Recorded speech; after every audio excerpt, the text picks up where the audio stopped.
career that you are being called into, because I know that it is a calling. Teaching is a calling, and it's a great calling, and it's very exciting.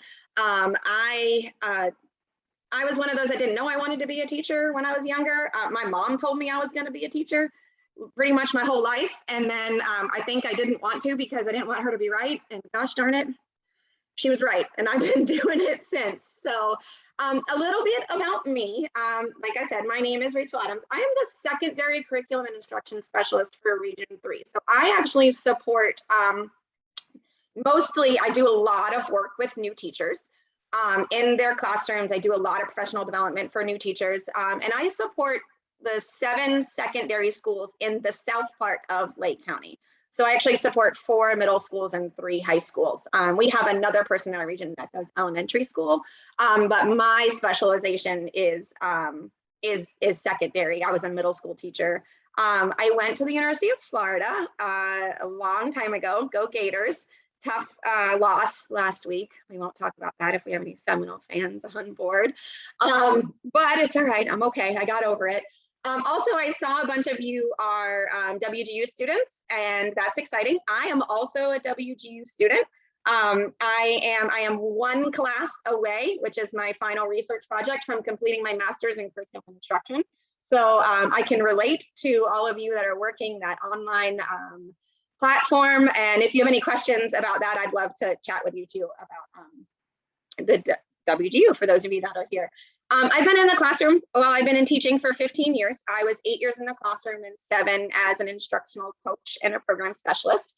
I have 2 beautiful boys. My son, Jake, is a junior in college. It's only his 2nd year, but he went into school with enough credits to be a sophomore when he started. So he's actually going to graduate in 3 years, which is real exciting. He's up in North Carolina playing volleyball at Barton College. And my son, Brady, is a high school sophomore here at Lake Minneola High School. I love to travel. You can see some of my pictures that I've taken. It's Pacific Beach, I believe, is what it was called, over in California, right outside of LA. And then the other picture is from Zion National Park. And if you've ever been to Utah and thought, I need to come back here, yeah, like I went there and was like, what's in Utah? And now I can't wait to go back. And I love to share pictures of my family, because I think getting to know someone, and we'll talk about this tonight with building relationships, is kind of knowing a little bit about their background and knowing who this person is that's talking to you. I love to read. I love to do yoga. Over quarantine, when we were stuck at home, I actually got my yoga teaching certificate. So I'm also certified as a yoga teacher as well. And as all of us, I think, are that are even seeking to get into education or in education, we are all lifelong learners. So that's a little bit about me. One of the reasons I do like to share things about myself is because it does help you know who's talking to you, a little bit about my background. So when you are in front of students, don't be afraid to let them know who you are. Like one of their first questions is going to be, who is this teacher person that's standing in front of me? I want to know a little bit about them. You don't have to share everything. You don't have to tell them everything, but they do want to know who you are. And they like it when you share stories about yourself. So that's why I tell you a little bit about who I am. And plus it helps build relationships and make connections with people.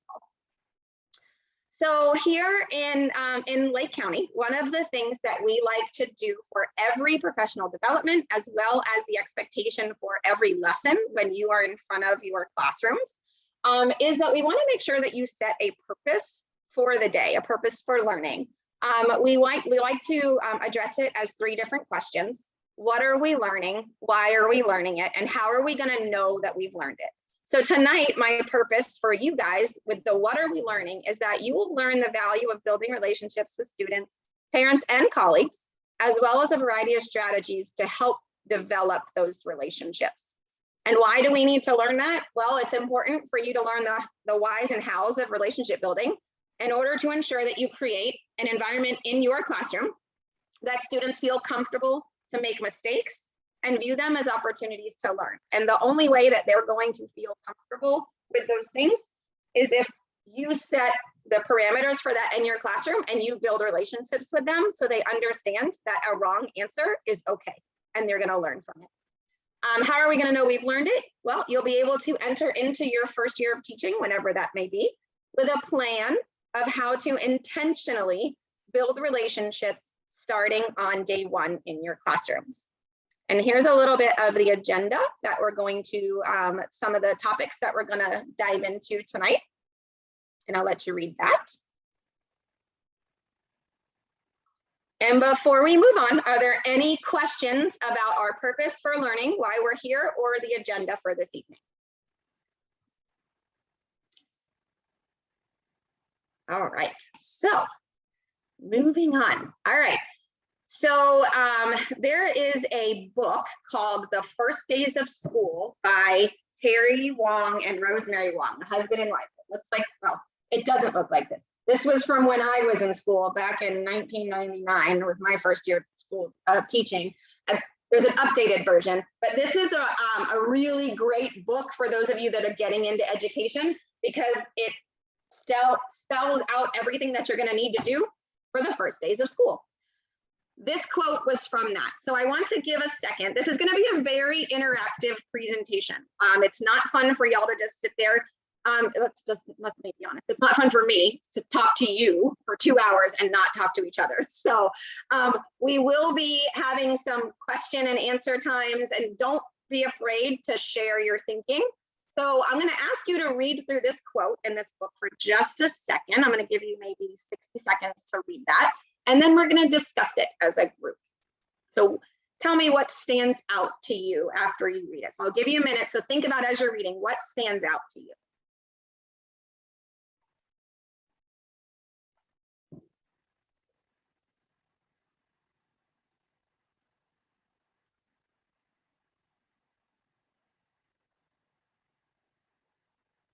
And this is why I like to see faces too, because I can usually tell when you're done reading.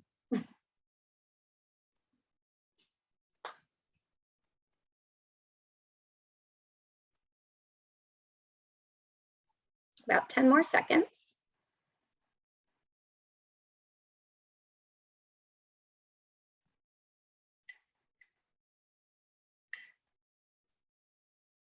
All right, now who wants to share something that maybe jumped out at them or stood out when they were reading this? And anyone can just unmute and share their thoughts. First person gets a cookie.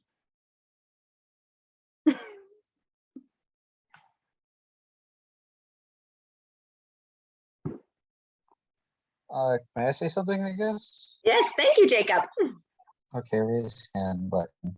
Okay. I guess what I think is trying to say is that knowing is not enough, willing is not enough, you must do, like Bruce Lee said.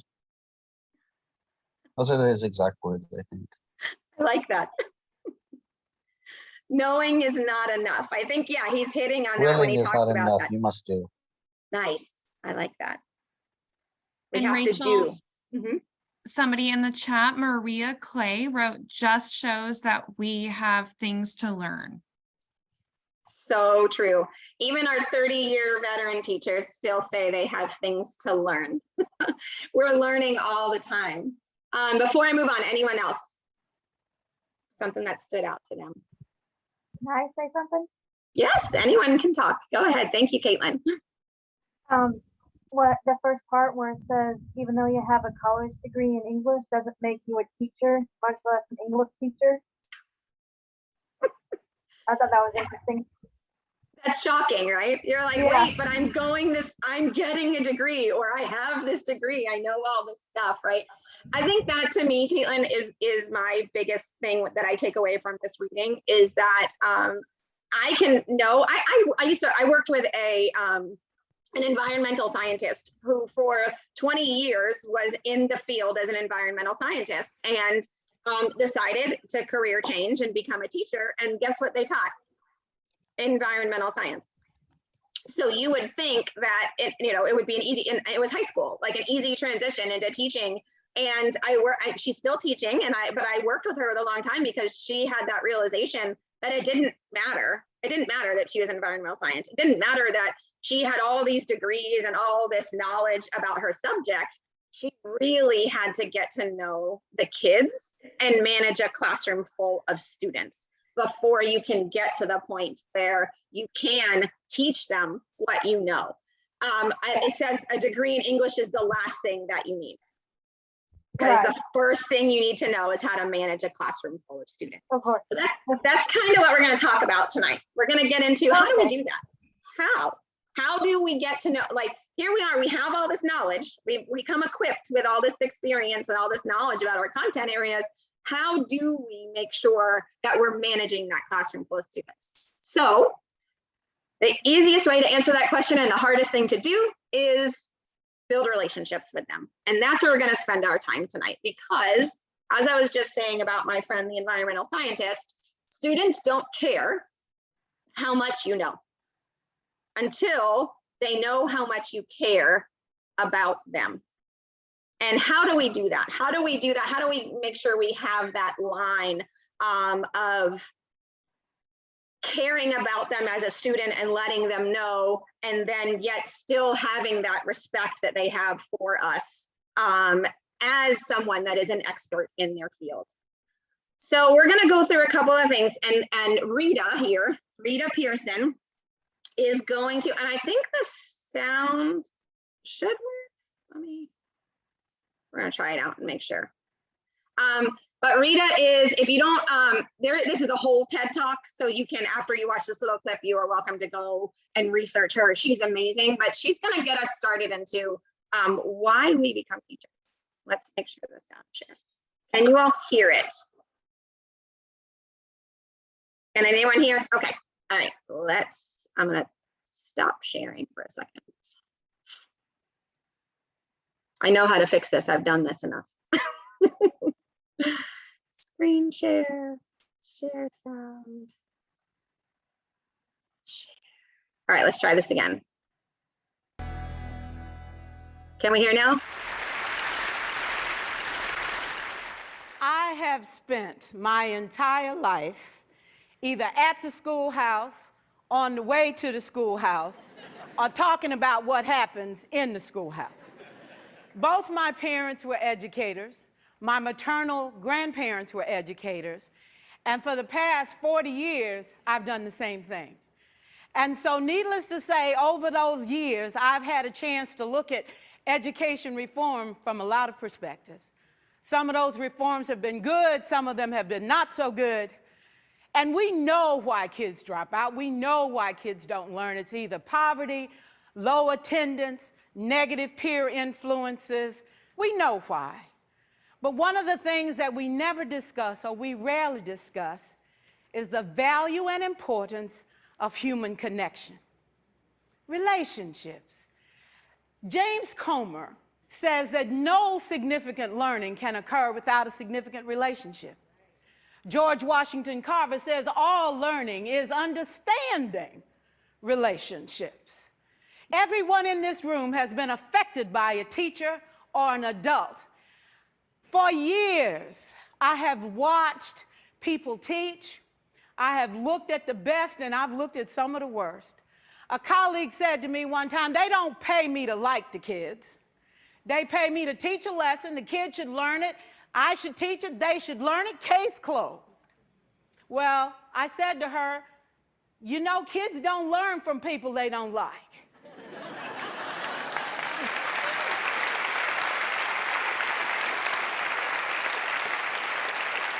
She said, that's just a bunch of hooey.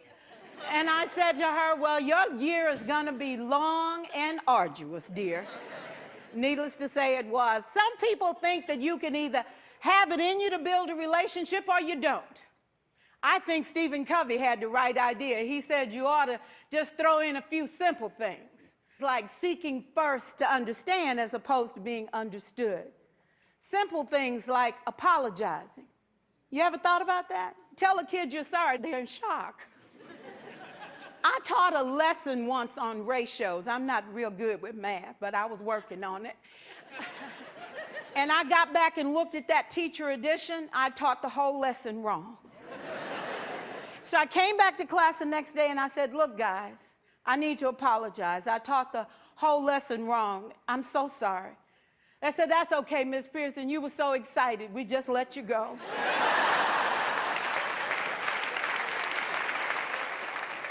I have had classes that were so low, so academically deficient that I cried. I wondered, how am I going to take this group in 9 months from where they are to where they need to be? And it was difficult. It was awfully hard. How do I raise the self-esteem of a child and his academic achievement at the same time? One year I came up with a bright idea. I told all my students, you were chosen to be in my class. Because I am the best teacher and you are the best students, they put us all together so we could show everybody else how to do it. One of the students said, really? I said, really? We have to show the other classes how to do it. So when we walk down the hall, people will notice us. So you can't make noise, you just have to strut. And I gave him a saying to say, I am somebody. I was somebody when I came. I'll be a better somebody when I leave. I am powerful and I am strong. I deserve the education that I get here. I have things to do, people to impress, and places to go. And they said, yeah. You say it long enough, it starts to be a part of you. And so,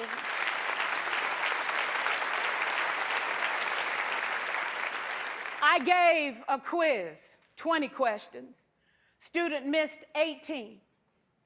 I put a +2 on this paper and a big smiley face. He said, Miss Pearson, is this an F? I said, yes. He said, then why'd you put a smiley face? I said, because you on the roll. You got 2 right, you didn't miss them all. I said, and when we review this, won't you do better? He said, yes, ma'am, I can do better. You see, -18 sucks all the life out of you. +2 said, I ain't all bad.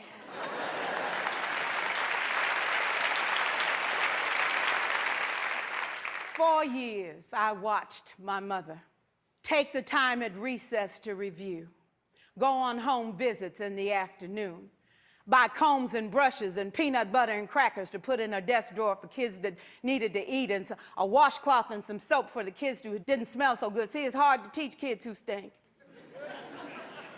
And kids can be cruel. And so she kept those things in her desk, and years later, after she retired, I watched some of those same kids come through and say to her, you know, Miss Walker, you made a difference in my life. You made it work for me. You made me feel like I was somebody when I knew at the bottom I wasn't. And I want you to just see what I've become. And when my mama died 2 years ago at 92, there were so many former students at her funeral. It brought tears to my eyes, not because she was gone, but because she left a legacy of relationships that could never disappear. Can we stand to have more relationships? Absolutely. Will you like all your children? Of course not. And you know your toughest kids are never absent. Never. You won't like them all, and the tough ones show up for a reason. It's the connection, it's the relationships. And while you won't like them all, the key is they can never, ever know it. So teachers become great actors and great actresses, and we come to work when we don't feel like it, and we listen to policy that doesn't make sense, and we teach anyway. We teach anyway because that's what we do.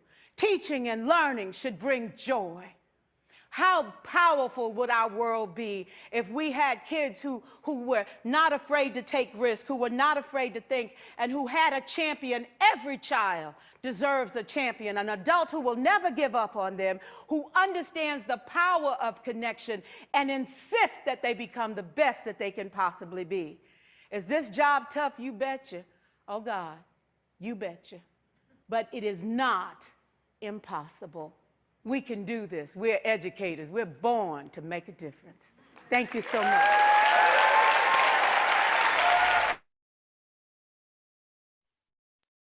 So I feel like I can just like drop the mic and then walk out, right? Like, I'm done. That's it. That's all you need to hear. This is why we do what we do.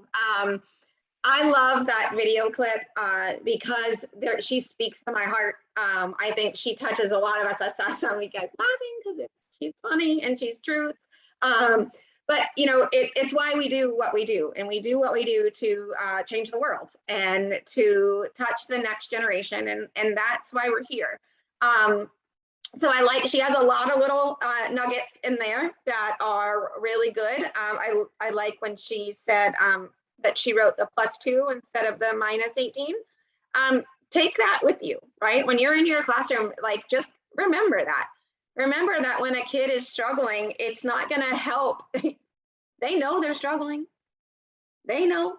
You don't have to tell them, like, they know. But if you start the question with, you got 2 right, we got this. Next time we're gonna get 3 right or 4 right. That's way better than you missed 18. You know, like, you have so much more to learn. So it's just great little nuggets to think about. Now, I want you guys to take a stroll down memory lane for a second. And I want you to think about, in your educational path, who was your favorite teacher and why? I'm gonna give you just some think time here. I just want you to, yeah, she's like, I got it, I know it. Hang on 1 second, because I want you to think about it, because I have a follow-up question. So I want you to think back, who's my favorite teacher and why were they your favorite teacher? I'll give you about 10 seconds.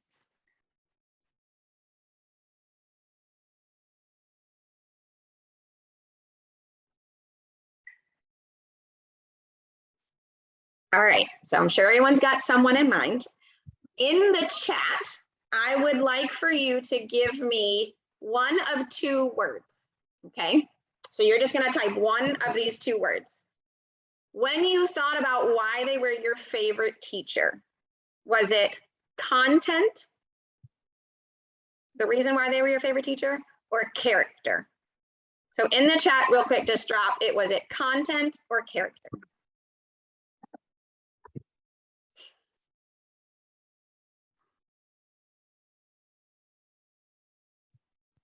So perfect. Thank you to everyone that replied. And if you guys can look back and kind of see all those answers, notice that some have both, but most people remember their teacher's character. So it just goes right back to that first quote that we saw, that English degree. Even though we might be teaching English and we know all about English, what kids remember is our character. And a lot of times they will remember the content because of our character. So I'm going to give us a minute, because I know this is like with my favorite thing. Like, I love to hear about your favorite teacher. So if someone wants to share their favorite teacher and why, you can do so at this time. So I know, Christine, you were really excited. So if you want to tell us who your favorite teacher is and why. Okay. Dr. Kanja in Hawaii, which is where I went to high school. He was my he was my advanced math teacher, freshman, sophomore, junior, and senior year, all the way up through AP Calc. And he was just amazing. He was tough and worked you hard, but I got credits even back then. And AP Calc, he was character and content. Learned so much from him. Great teacher. Awesome. Thank you. Who else wants to share? Hi. Go ahead, Caitlin. Mr. Bailey, my high school music teacher, that we always went in, and he made the music room feel more like a little family of students, and he always had funny stories to tell and just made music fun. Awesome. And someone, I think Mariah in the chat, said that it was her kindergarten teacher because she came to the hospital when she got her tonsils out. Okay. Anyone else have a story? Yeah, I do. Jake, go ahead, Jacob. I have a few, but most notably in college, I had the Spanish teacher. He made Spanish actually fun. He had this like one running gag where he put gato on every test as an answer choice, but it most likely was not the right answer. And this other teacher I had in high school that was an English teacher, their classroom management was excellent. And I also remember this one science teacher. She was very nerdy, but I like that she let us choose what lesson we wanted to do later on. And I got to be the one to choose the lesson Cool. and make a So and she made choice. a lesson entirely around it. That's awesome. Very cool. Anyone else? I don't want to cut anyone off. I'm a parent now and I see it with my kids. I see my son who takes an AP art history class. I'm like, what? But he did it to take for the teacher. Yep. So that tells you something right there. And Yep. that's a reflection of what you want, you know, for yourself as well. So. And my son does the same. My son this year, I've said, I've struggled, you know, and as educators, when you've been in it, my son, unfortunately for him, comes from a family of teachers. I'm a teacher, his dad's a teacher, his stepdad's a teacher, his grandmother was a guidance counselor, his grandfather was a teacher, like literally like we're all teachers, and he wasn't happy in school. And this year he said, Mom, I don't like all my classes. And I was like, oh no, not again. I'm like, oh, and then he said, but I love my teachers. So I really like going to school. And I was like, oh, okay, good.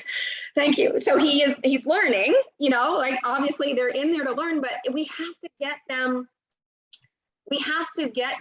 to understand that relationships are important too. And they will learn from us when we develop the relationships with them. Like she was saying that teachers don't learn from, or students don't learn from teachers they don't like. And it's, you know, they may pick up a couple of things here and there because they're sitting in a class, but are they truly like learning if they're not really a big fan of that teacher? Probably not. You know, I mean, I can think back to a couple of teachers that I probably didn't learn much from because I didn't really like them very much. So, and also be the best actor and actress there is, right? Like if the kids can't know that we don't like them, because that can have effects that we're actually going to talk about in a little bit as well on a student for quite some time, even after they're not in our class anymore. So we have to become those best actors and actresses to also let them know that we do care about all of them. So I want to talk about a little, we're going to jump from you know, our favorite teacher to maybe not so, oh, hang on, let me fix that. There we go. Next one. Maybe not so much our favorite teacher, but have you ever had a teacher not like you? Like, let's pop in the chat real quick. Yes or no? I've had a teacher that I remember that did not like me.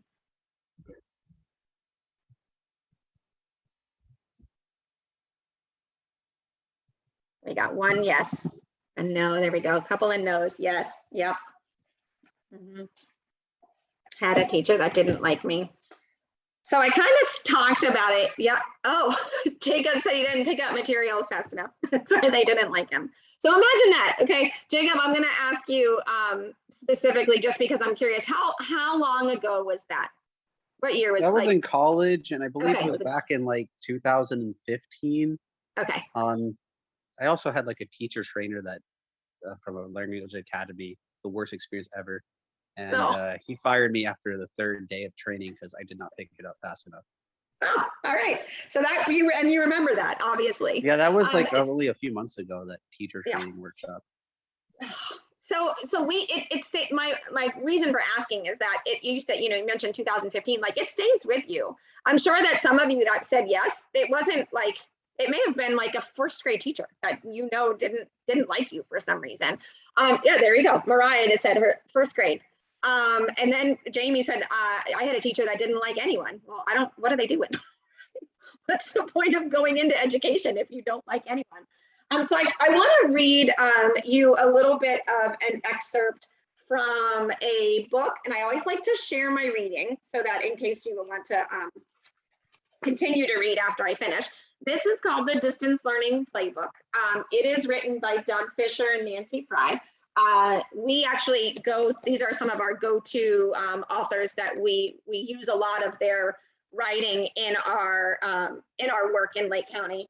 And in this book, they talk about what happens when a teacher doesn't like a student. So I'm just gonna turn into teacher mode for a second and read you this little excerpt, that word. So a teacher dislike for a student is rarely a secret to their classmates. Students are exquisitely attuned to the emotions of the teacher. Think about it. They are observing you closely day after day, and they get very good at being able to read the social environment. They watch how you interact verbally and non-verbally with classmates. You are actually modeling how peers should interact with that specific student. Sadly, students who are disliked by the teacher are more readily rejected by peers than those who are liked by the teacher. This is where it gets interesting. This phenomenon is called social referencing, and it's especially influential among children who turn to adults to decide what they like and do not like. Elementary students are able to accurately state who is disliked by their teacher. In a study of 1,400 fifth graders, the students reported that they also did not like the children that the teacher told the researchers that they did not like. As the researchers noted, the targeted students were held in negative regard 6 months later, even though they were now in a new grade level with a different teacher. So much like a pebble dropped into a pond, being disliked by the teacher ripples across other social relationships and endures well beyond the time span of a negative interaction. That's pretty heavy.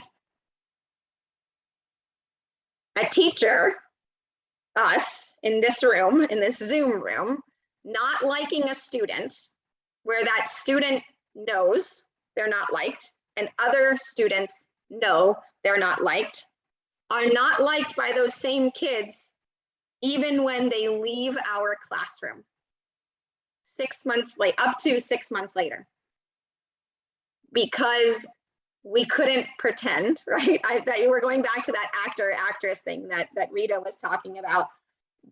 The kids know, and it stays with them.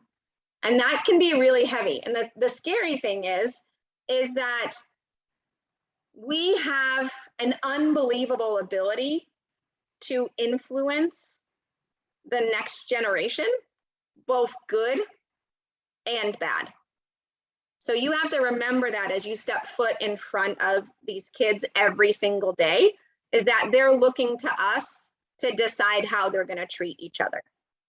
So how do we let them know?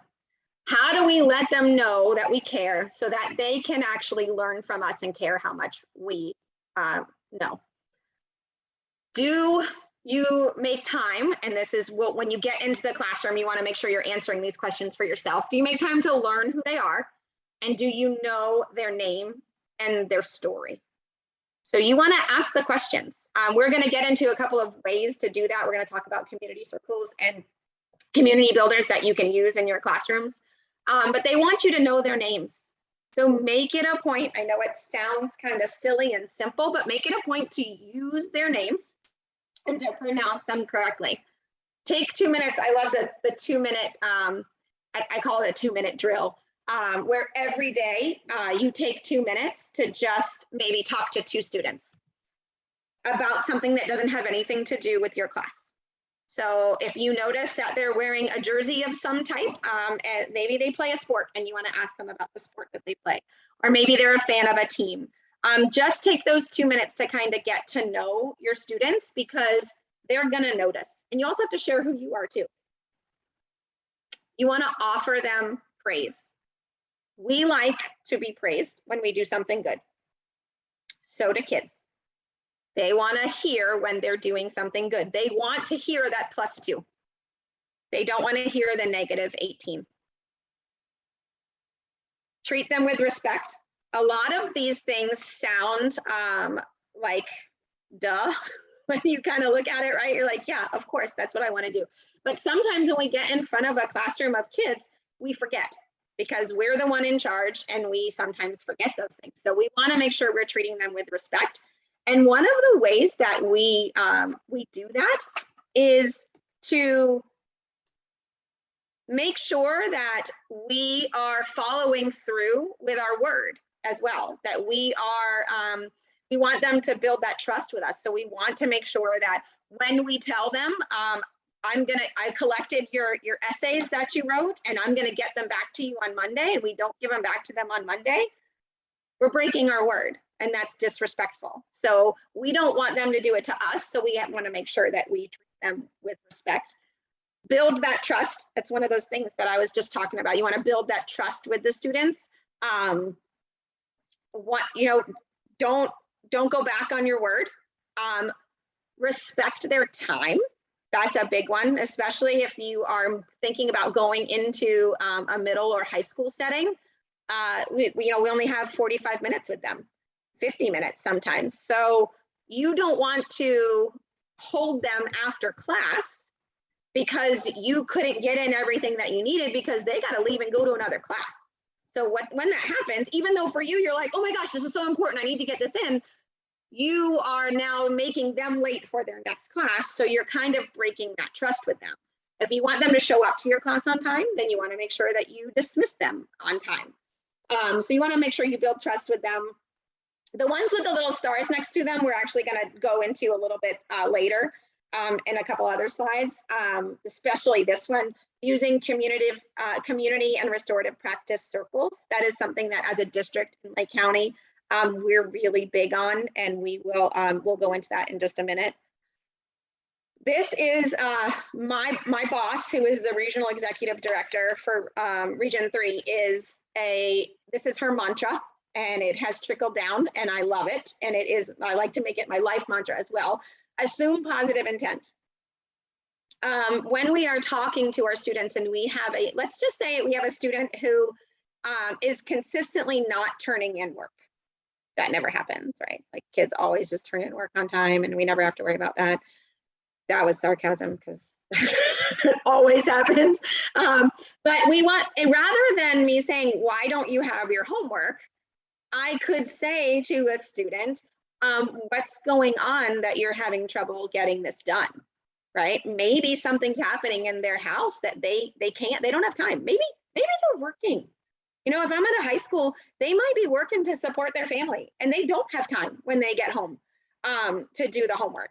And they don't tell me because I didn't take the chance to get to know them ahead of time. So we want to just assume positive intent all the time. You want your administrators, when you get into the classroom, your bosses, to assume positive intent for you, right? You don't want to, if you're sitting down at your desk and because this happens all the time, by the way, I walk into classrooms, part of my job is visiting everybody's classroom.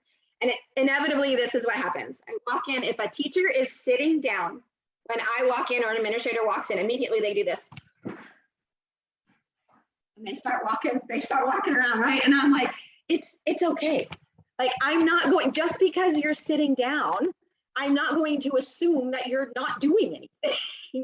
I'm assuming positive intent that you're probably sitting behind your computer because maybe you're emailing a parent about some great thing that their kid just did. Or maybe you're checking a grade for a student, or maybe who knows, but I'm not going to walk into the room and see someone sitting and assume that it's a bad thing, right? So we want to assume positive. Same with a sleeping kid, right? Why are they sleeping? Let's find out, let's dig down and find out, why is that child sleeping? Again, maybe I have seen multiple times, I've walked into a classroom and I've seen a child sleeping on a floor in an elementary classroom, like full on, like in a little bed in the back. And the teacher shared that the child doesn't have a bed at home. So they're exhausted when they come to school. So for a little bit of time throughout the day, the teacher allows the child to sleep in class because it's safe. So we have to assume positive intent. Kids are not coming to school with this grandiose plans of making our lives miserable. That's not why they're there, right? A lot of kids are coming to school because it's the only safe place they have, and they're getting 3 meals when they're there. So we want to make sure we assume positive intent. This is how I live my life as well. Find positives in every day. For yourself, for your students. The thing is, this job is hard.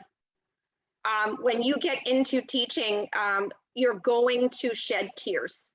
You're going to shed tears of frustration. You're going to shed tears of joy. You're going to shed tears of sadness. And you're going to shed tears of being so dang proud of those kids that are in your classroom. And all of those things are going to happen to you no matter what. Every single person in this room, if you step foot in front of kids, those things are going to happen to you. Sometimes you're going to have days where you shed tears of frustration over and over again.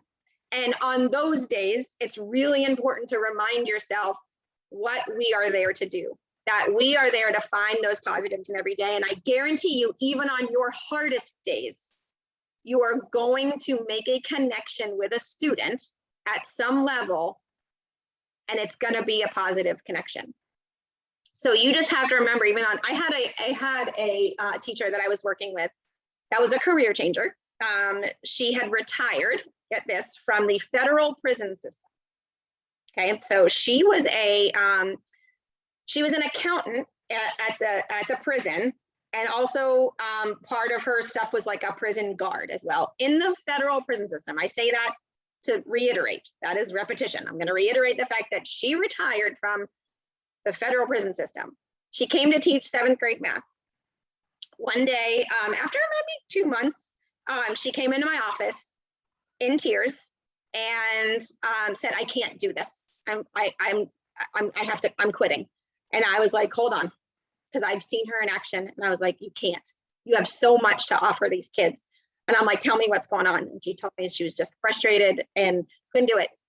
This is the funny part. She retired from the federal prison system. She said, "Teaching 7th grade is the hardest thing I've ever done in my life." I'm like, you were in prison. Like, you worked with these hardened criminals and they were around all the time. And 7th grade is the hardest thing you've ever done? Yeah, because sometimes it is. And so what I did with her is we talked about, because I had seen her. I had seen her in action. I had seen her in front of her kids. I had seen how much she cared about them and how much they enjoyed her class. And I told her, find your positives in every day. Every day when you leave your classroom, when you feel like you're in one of those days where you're just so frustrated and you don't know if you can do this anymore, you think about what is one good thing that happened that day. Maybe it was a kid shared a story with you that hadn't really spoken to you much and you feel like you connected with them. Maybe you got to see a student that was struggling with something finally get that light bulb go off. Maybe you saw that. Maybe it was a good lunch in the cafeteria. Something good happens every single day. And what I had asked her to do is take a journal or take Post-its or whatever. And before you leave this classroom every day, write down the good thing that you remember. One good thing that you remembered from the day, and leave it on your desk. And what that does is 2 things. One, it makes you leave the school thinking about that good thing that happened, rather than thinking about what you think are all these bad things that are happening, right? So you have this good thing, you're focused on that good thing, so you're leaving in a good frame of mind. And then the next day when you come in to school, what's the first thing you're going to see on your desk? The good thing that happened yesterday. So it's all about your mindset. So even when you don't find yourself in frustrating situations, but it's just a good practice to start anyway, just to be in a good frame of mind when you leave. And then when you get to work, remembering something really good that happened yesterday, because I guarantee you something good happens every single day. Involve them. Jacob mentioned that he really liked one of his science teachers because she asked what unit they wanted to learn. And they had some say in what they were getting to do. Understand them. This always makes me laugh because I taught middle school. That's where my background is. And I taught those 7th graders. And I don't know if we'll ever understand 7th grade kids. There are 13-year-old kids with hormones that are raging through their bodies, 12-year-old kids, you know, like they have no idea what's going on. So I don't know if we can truly understand seventh graders, but we can't understand them as they get older and when they're younger. But we do have to understand them. We have to remember that they're kids. We have to remember that their brains aren't fully developed yet. So when we feel like we're repeating ourselves over and over and over again, please remember to raise your hand when you need to ask a question. Please remember, don't get out of your seat. Please remember, like I think about it this way, right? If a kid needs me to say something to them 100 times before they can remember it and commit it to memory, and I only say it to them 99, I missed a chance. You know, like if I stopped on that 99th time, some kids are going to get it on the second time. Some kids it's going to take 40. Some kids it's going to take 50. But you just keep reiterating over and over and over again. And remember that their little brains are developing. Even our high school seniors, they're not fully developed yet. Our brains are actually not fully developed until we're 25 years old. So there's lots of stuff that's going on there. And if you're interested in any of that, you can message me on the side because I love talking about the brain development of especially adolescents because I think it's fascinating and I've done a lot of work and stuff in that. Not that I am an expert in any way, but I like to talk about it. And then the last thing to try and get them to build those relationships with them is really to love them. Sometimes we're the only one that does. Like they're coming to school and we might be the only person that loves them. I read a story on little plug for Edutopia. If you are not familiar with Edutopia, it's basically a collection of blogs about education. It's fantastic. So if you don't follow them or aren't familiar with it, look them up.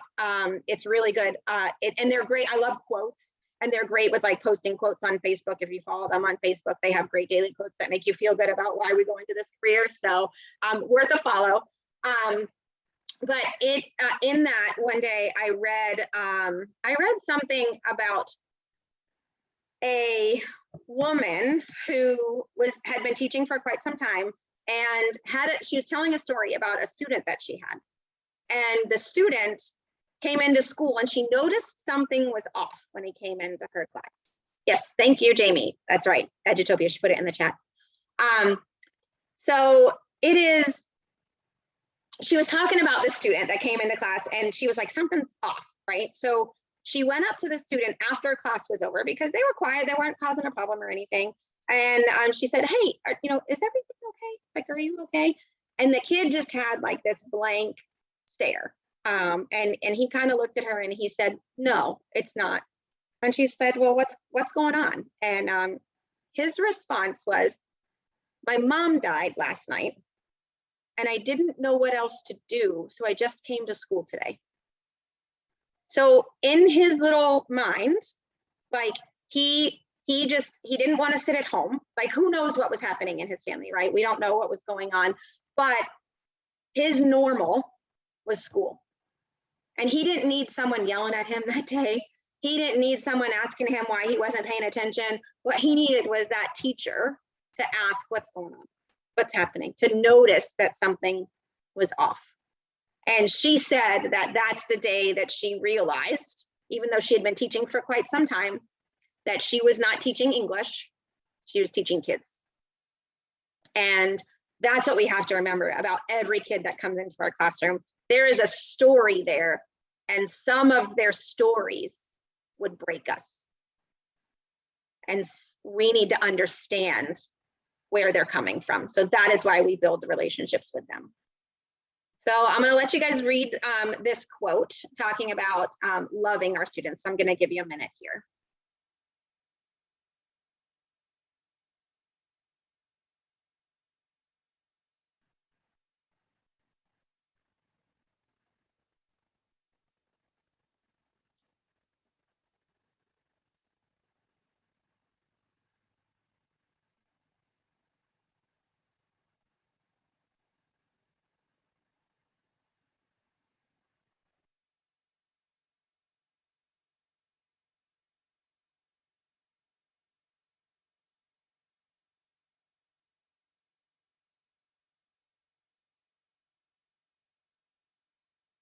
And I feel like this kind of just reiterates what we've been talking about and what Rita was talking about. And our students know how we feel about them.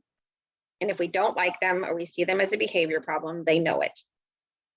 So when we, and the thing there is a call out to us, is that the students is justified in resenting us, for we have failed to see the beauty that exists within that child.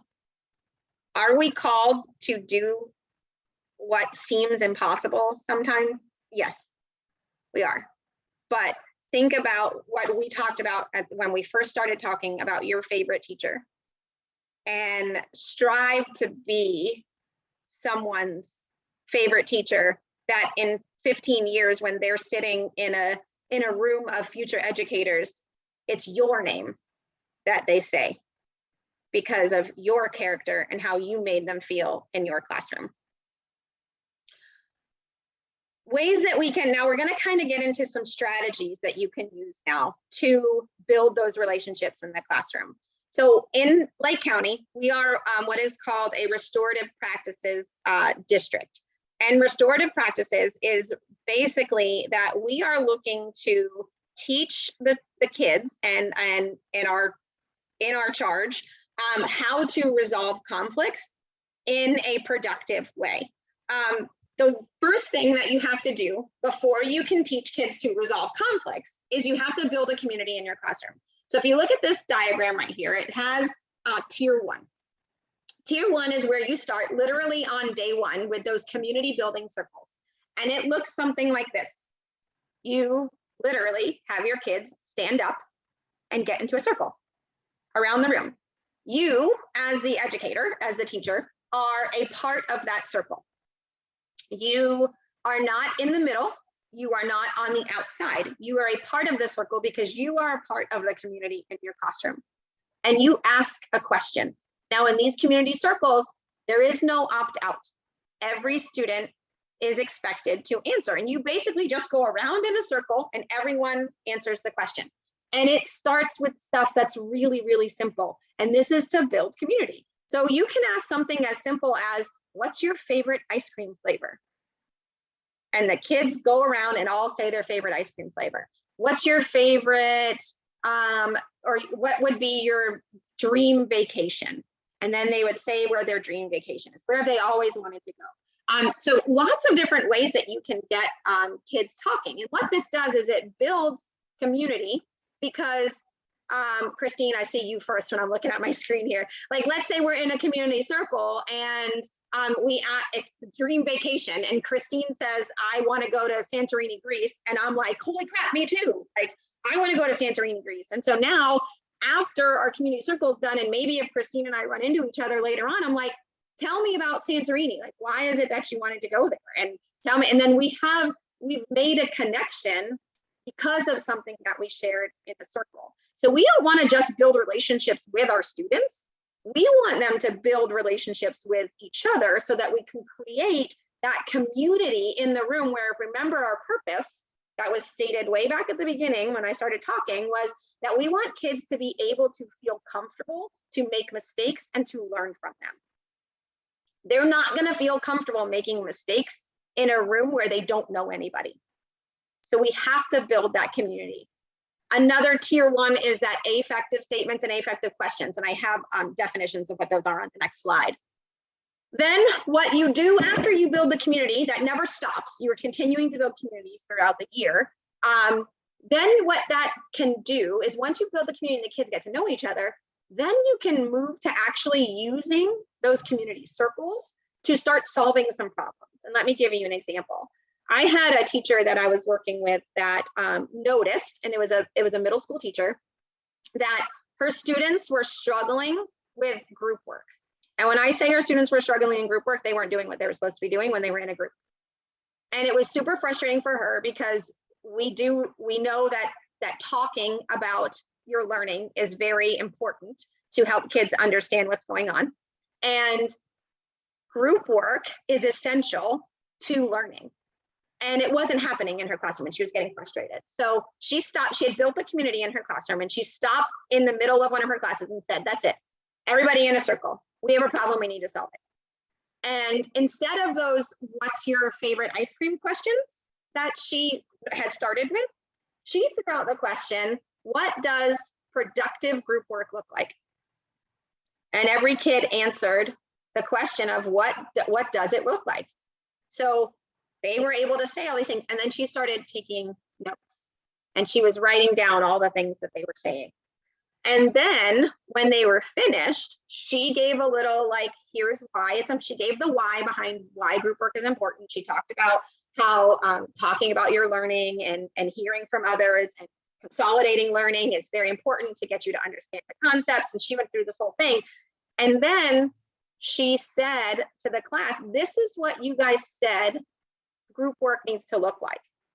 So when they went back to their groups, she was able to, for the rest of the time that she had them, not just that one period, but for the rest of the time she had them in the class, she was able to go back to that list that they had made, that they had said, this is what productive group work looks like when they weren't being productive. And she would say, hey, group 2, remember, part of productive group work is that we're staying on task. And they're like, oh yeah, we forgot. We're still sorry, whatever. Now, does it work every time? Is it perfect every time? No. But it gave her something. They had a discussion about it. They built that community in the classroom. And it was a way for the kids to have that buy-in. And they understood that, hey, I got to have a say in what productive group work looks like. And our class decided. It wasn't something the teacher told me was going to happen. We decided, and we know what that's supposed to be. So that's where those tier 2 things can come in your classroom. And then when you get to tier 3, that's like when you can actually have like, I mean, we've seen 2 students who have gotten into an altercation, a physical altercation, sit down in a restorative practice conference. And that's where that we have someone on campus, by the way, and at every school that is fully trained in restorative practices. So you as a teacher wouldn't necessarily do the tier 3 in your classroom, but in your school, there would be someone that is trained on how to do that. And they would be able to have those conversations with those 2 kids that had an altercation and work out what had happened and why. And that's what we're really trying to teach the kids, but we can't get there until we've built the community in our classrooms and in our school. So that's a little bit about restorative practices and what we use as a district to help try and build relationships. Some of the affective statements, what it looks like. I love non-examples. I like things that as like, don't do this instead. So, and that's kind of what this is. Stop teasing Sandy is not as good as it makes me uncomfortable when I hear you teasing Sandy. So those are the affective statements. You're using that I statement. You shouldn't do that is not as good as I feel sad when you say things like that to John. So these are just some examples of those affective statements. Any questions before I move on about restorative practice circles or the building relationships part? Yes, I have a question. I noticed that you use feeling words, but Yes. so I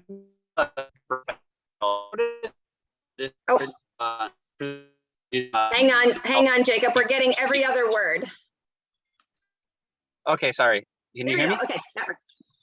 Okay, so I noticed that I'm a paraprofessional. I just witnessed today a student that was in trouble with the assistant principal, and he was using a bunch of feeling words like this. But I noticed that it seemed like ineffective because I don't know if like high schoolers really have that emotional intelligence that I guess adults should have, but even they don't always have because it's a skill that's taught.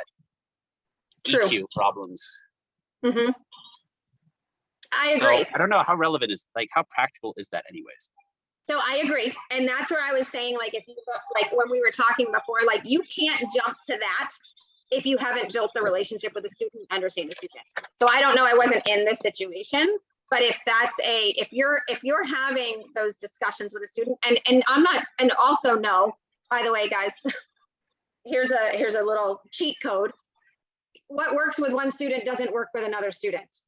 What works with one class doesn't work with another class. So Jacob, it may be that, you know, in a specific situation with a specific student, these I statements don't work, right? You may have to be that straightforward, but you don't want to start with the straightforward, and especially if you don't know your kids. And that's where, with all of these things, when we talk about discipline, when we talk about in student engagement. When we talk about getting kids to do what we're asking them to do in class, we have to have a relationship with them to understand what's going on before any of those things can happen. So it is no, I mean, I coached volleyball for years. And I specifically remember this one girl that I had that I knew that I had a team that was pretty good. And I had a girl on the team that if she did something wrong on the court, I could yell at her from the sideline, remind her that, hey, you need to be here. Remember when we're covering, whatever. I would go through the whole thing. You need to be where you're supposed to be, right? And I would use my strong coaching voice, and she would, the next play, be exactly where she needed to be. But I also had a girl that if I even raised my voice to her, she would break down and cry and be useless for the rest of the game. So because I had a relationship with her, I would go to her in a timeout, and not in front of everybody because that would set her off. And I would say, sweetie, remember in practice when we ran this drill and you were supposed to be here when we did this? And she'd go, yeah. I'm like, I need you to do that in the game. And she'd go, okay, I'll go in the game and do it. And she would. But if I yelled at her, I would lose her. So again, it's the same thing, right? It's just knowing our kids and knowing what they need. So Jacob, you're right. Sometimes it doesn't work. And I'm not gonna lie to you guys. I love to talk all fruity and flowy and all that stuff because I'm a extremely positive person, but sometimes it doesn't work.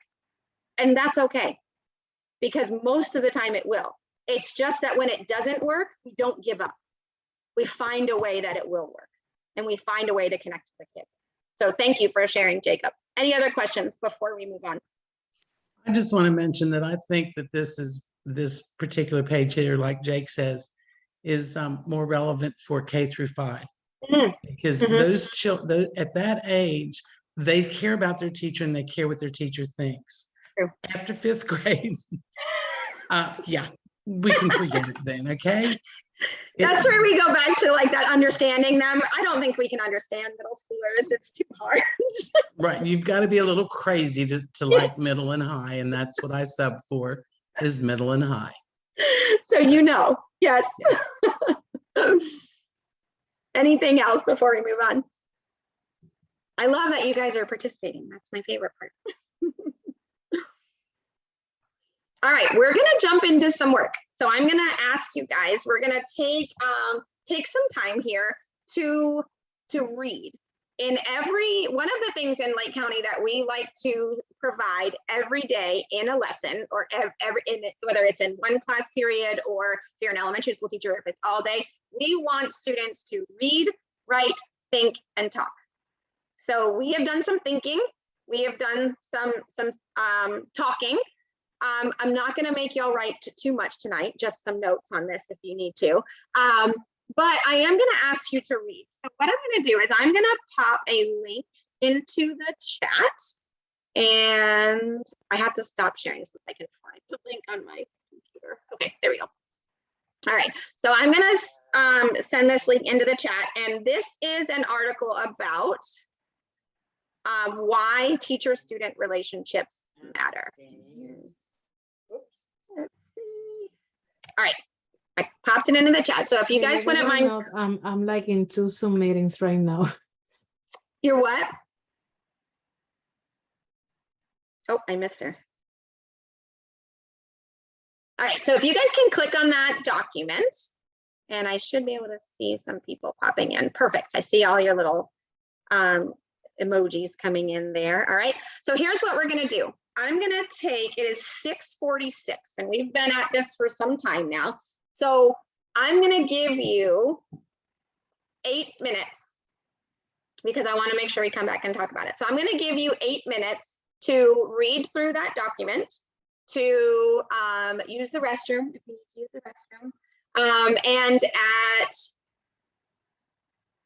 Well, let's give you 10 minutes. So let's say at 6:56, we'll come back and I will facilitate some questions and comments and chats about the reading. And what I want you to do, because we always want to give a purpose for when we're doing what we would consider this is kind of an assignment. And our purpose for reading right now is as you read, I want you to look for the parts of the text that validate your thinking and that challenge your thinking. So those are the two things as you read that you're going to be thinking about. What validates my thinking and what challenges it? And then we'll come back and discuss. Any questions about the purpose for reading before I release you? All right, so come back here at 6:56. Come back on the screen. You can turn your cameras off if you would like. You can use the restroom. At 6:56, we're going to discuss this article.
All right, so it's 6:56. So if you are finishing up, that's fine. But I do want to open up to discussion about what we just read. Now, one thing that we like to also remind our students as well, when we are reading something and discussing it, we want to make sure that conversation is grounded in the text. It's one way that we keep things on task, so that, I mean, we all know that when we start talking, you can go off in a tangent in one direction, but we want to keep it on the text. So if you have something specifically, those two questions were what surprised you, or what validated your thinking, and what pushed your thinking. You want to, when you're in the discussion, you want to say, like, in this paragraph, or this quote right here is what said that, so that we can kind of follow along with you. So I'm going to open it up to the room. I'm going to kind of let you guys guide. What did you think? What validated your thinking? What kind of pushed your thinking as you read that article?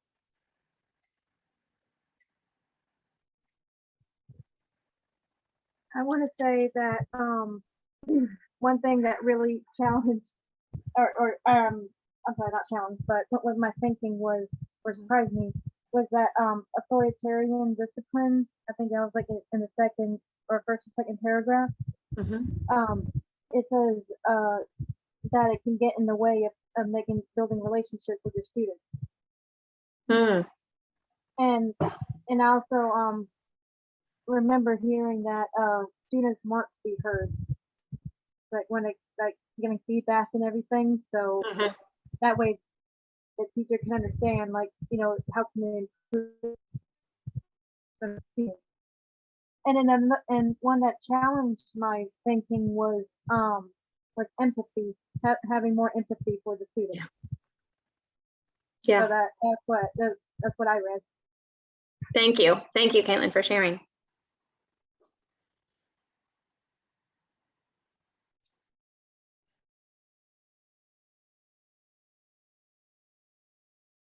One thing I have as a teacher is called wait time, which is really good, which is when I just wait for people to think through their thoughts and share.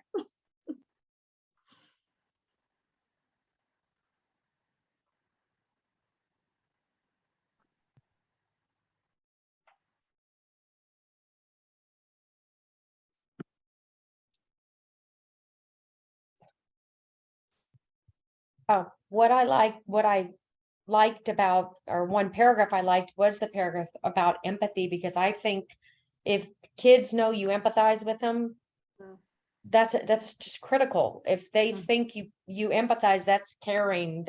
It means a lot. So that, you know, caught my eye when I was reading it. I think that's an important part of it. You know, regardless of, in the bit about the friends, making there's a boundary, you know, you build a relationship, but I'm not your best friend, I'm your teacher, and having those boundaries are important. As through the years I've seen and heard, you know, we hear stuff in schools, whatever, you wonder what's real, what's not, because you don't always know, but having those boundaries is important.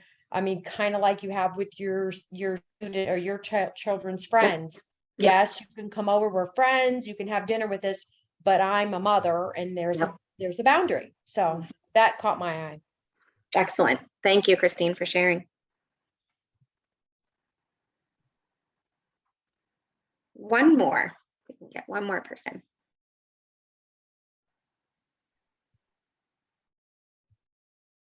We have Lily. Lily shared with me via the chat that relationships with students are critically important.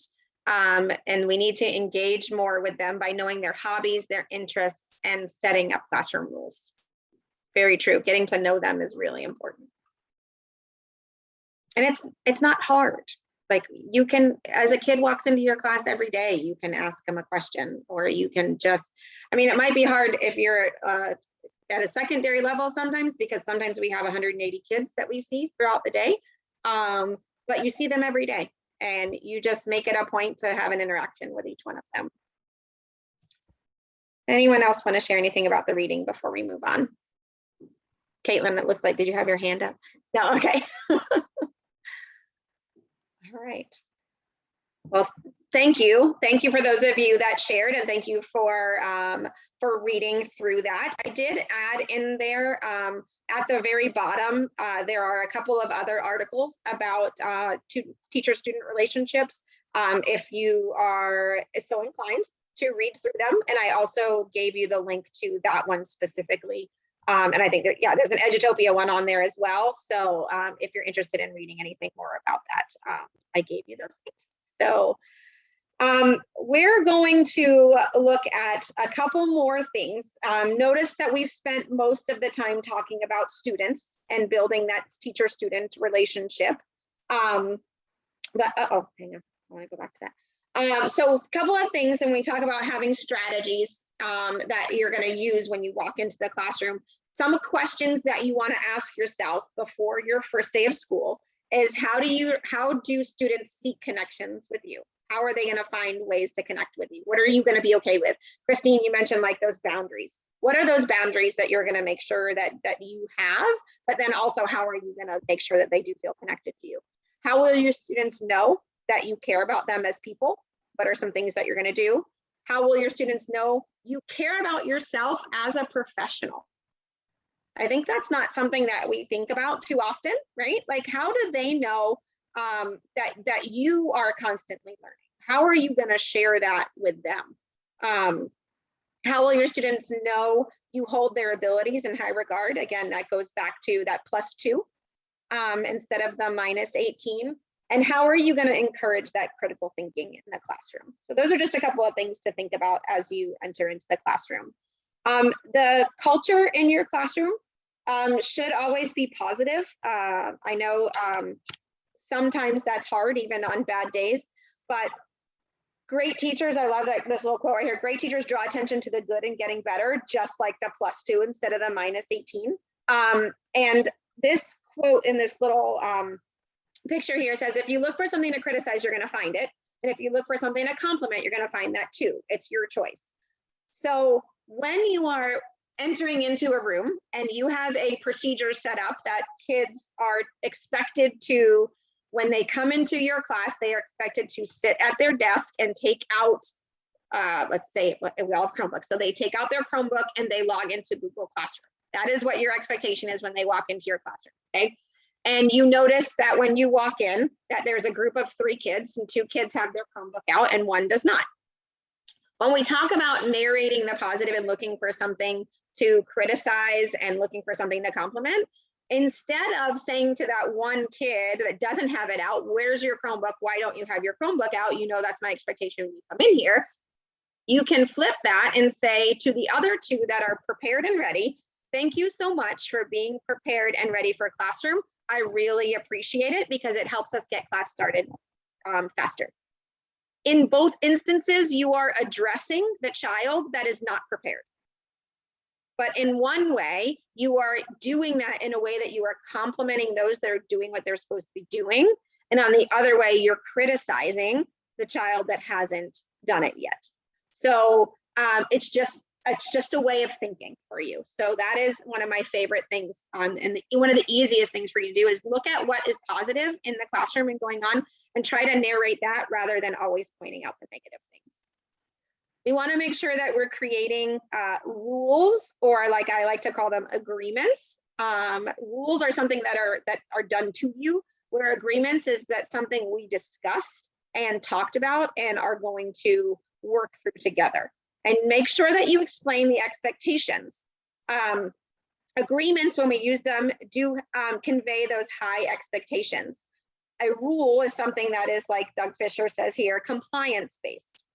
So we want to make sure that when we're creating those agreements with their classes, we want to first make sure that they're short, positive, and understandable. Have you posted them somewhere? Have you taught and rehearsed what the expectations are for each one? Maybe you see this one on here that says respect the teacher, the classroom, and other students. Maybe they don't understand what respect the classroom means. Maybe in your eyes, respect the classroom means that when you come in here, you don't, and you leave my room, excuse me, you don't leave trash all over the place. But if you've never actually told them that that's what your expectation is, then they don't know. So you have to teach the expectations of your agreements. You want to talk about what those mean. Did you involve your students when you created them? Because that's important. You want them to have the buy-in into your classroom. And when you do become a teacher here in Lake County, you will get to go through a course that is called Creating an Optimal Learning Environment. And you will learn how to set up these procedures and how to work through. We'll give you strategies for how to work through this. I actually teach the secondary one, and a good friend of mine and my colleague also does the elementary one. And we do focus on a lot of strategies that you can use and take into your classroom. So you'll get more information about that too. So now we're going to jump into, and I don't, this is important. I'm not going to say this is not important, but the relationships with students is the most important thing. The relationships with parents is second most important, because you want to make sure that they're on your side. In recent years, I feel like maybe I'm not even recently, in the past 10, 15 years, I feel like it has kind of changed a little bit, where it used to always be that if a parent got a phone call from school, then the parent is automatically, what did you do, right? They're looking at their kid going, what happened? Why is your teacher calling me? Whereas, to be honest, now sometimes when we call a parent, it's a, why are you calling me about my kid? So you have to build a relationship with these parents. The best way to do that is to make sure that your first contact with them is not when their child is in trouble in your class, because that's not going to build a relationship with them. So when you get into your classroom and you get your roster of kids, I challenge you to contact every parent within the first 2 weeks of school. Talk to them, just introduce yourself. It's even better if you can get to know their kids. And elementary school teachers, this is a little bit easier for you because you'll have 18 to 22 kids. That when you do make a parent contact, it's not a generic phone call, but you can actually tell them something that you have noticed about their child, or maybe it's one starting to build a relationship. Hey, your child told me that they really they've been playing t-ball. They started in a t-ball class. You know, you're in kindergarten and they're in t-ball, and that's awesome, and they're so excited about it. So it helps the parent to know that you have gone out of your way to know their child, and you're not just making this phone call. I'm like, I'm so excited to have so-and-so in my class, and you don't really know who so-and-so is yet. So make that contact. And here's a little teacher tip. In the first week of school, when you get your kids and your roster, you're gonna most likely know who is possibly going to give you a problem throughout the year. Call those parents first, and call those parents in that positive parent contact. Let them know that you're excited about having their kid in their class, because again, we're smart people. We can tell. And sometimes we know we're going to have to make that call eventually, that we're going to need that parent on our team. And we need to make sure that we have built the relationship first. And the first time they hear from us is not when their child has done something wrong in our class. One thing that COVID has done for us is what we're doing right now. This is a virtual session, and you can have virtual office hours where you can set up a Zoom, let's say after school or whenever, and you can just say, I'm going to be on from this time to this time if you want to log in, and you set the parameters for that Zoom. It can be questions about curriculum, it can be questions about, but you don't want that to be like a parent-teacher conference, because those are a little bit more formal. But if parents have questions that they want to ask, then you can offer some virtual office hours. Give the parents a parent newsletter. Come up with something that they can, so that they know what's going on in your class. And don't be afraid to use our bulk email services to send out emails to parents to keep them up to date. Biggest thing, make sure you call parents, I would say 1 to 2 times a week. Just make that, and you know what? It goes back to that when we need to look at something positive that happened. So when you've had a really crappy day, think about that one kid that just is always smiling and always good, and call that parent and say, I just wanted you to know that your student, you know, I so appreciate having them in class because they always have a smile on their face and they're always excited to be here, because that's going to put you in a good mood too. So sometimes the calls are for us. And a lot of times those kids that are kind of the rule followers, the ones that never get in trouble, a lot of times those parents never get phone calls. So it's great if you kind of build into your routine that you're going to make a call 1 to 2 times per week. I would say, and I might put this one above building relationships with students, because you got to love going to work. So you've got to love the people that you work with as well. Make sure you make teacher friends. When you get to whatever school you're going to be at, find your people. Because I guarantee you, unless your significant other is in education, they don't care that the copy machine broke. They're not going to understand what a disaster that is. And they're going to say, so what? So you couldn't make copies. And you're going to go, oh my God, you cannot understand what's happening, right? So make teacher friends that when you say the copy machine broke during my planning period, they're going to go, oh no, what did you do? And they're going to relate to that. So I encourage you, make those teacher friends. Listen to all the advice that you're going to get from colleagues, but understand that you don't have to follow it all. Everybody's going to choose their own way that they're going to design their classroom.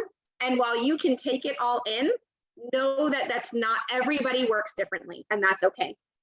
Be open to the support of your leaders. The learning experience is constant and changing, and we need to change with it. It has changed so much since I was in school. The way that I learned is not, and I was taught is not the way that I now teach, because things have changed. And then the most important thing is never stop learning. If you're ever in a situation where you're in teaching, let's say 20 years down the road from now, I want you to remember back to this night when Rachel said that if I'm sitting here and I'm 20 years down the road and I'm like, I don't need to learn any more about teaching, it's time for you to leave teaching. Because if you think that you don't need to learn more, then you're not going to be as effective in the classroom, because we can always learn more. Things are always changing. Our motto here in Lake County is that every student deserves a great teacher, not by chance, but by design. We want you all to be great teachers by design. We want to provide you with the support that you need to get there, because we believe that our students deserve not a teacher lottery, not, oh, I'm going to put my kid in this school with this teacher because I heard they're that good. We want every teacher to be that teacher that everybody wants to be in the classroom. Going back to why we're here, because we always want to end with our purpose and talk about, did we hit all the things that we had said we were going to talk about? And our purpose was that we're going to learn the value of building relationships with students, parents, and colleagues, as well as some strategies. And then how are you going to know, again, is when you guys start your first year of teaching, whether it's next year or maybe this year, maybe some of you are going to get to start this year, or maybe it's 2 to 3 years from now, that you're going to be able to go in with a plan and an understanding of how to intentionally build relationships with your students. And that is all I have to share for the evening. I want to thank you guys for choosing Lake County, for choosing this amazing career that you are about to embark on, and know that you can always reach out. Don't ever be afraid to ask questions. Don't ever go to a school where you end up just closing your door and working by yourself. You need others. We need relationships too to get better. And I just want to thank you guys